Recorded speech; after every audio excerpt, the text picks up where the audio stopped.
ang players na James, Gilly, Lakers,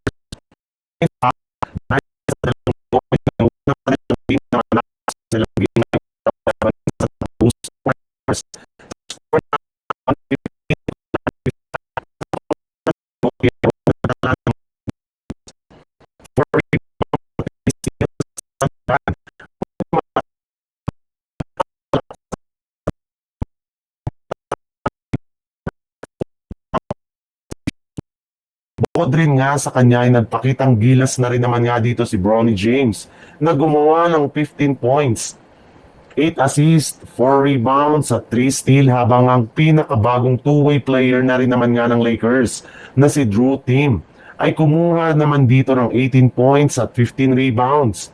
Kaya isang magandang senyalis nga ito na patuloy ang pag-improve ng galaw ng mga batang players ngayon ng Lakers.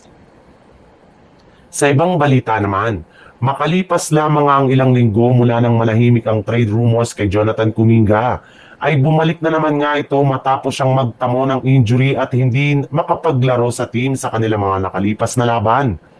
Alam naman nga po ninyo na simula nga nang pumirma si JK ng bagong kontrata sa Warriors, ay pinaniniwalaan nga na mananatili na ito sa team sa susunod na taon.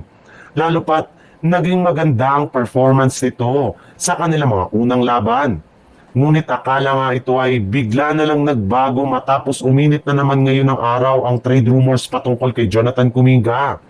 Kagaya nga last season, matapos siya na magtamo ng injury ay bigla na nga lang natanggal ngayon sa kanilang starting lineup. At inaasahan nga na maglalaro na lamang nga ito ng off the bench, which is hindi tanggap ng kanilang batang player.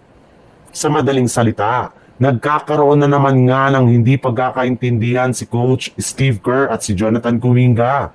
At kapag nagtuloy-tuloy pa nga ang pagbangko nila kay Kuminga at ang posibilidad na pagkakatanggal pa niya sa kanilang rotation, ay hindi nga malabo na matuloy na ang matagal na nitong request na trade sa Golden State Warriors sa mga susunod na linggo.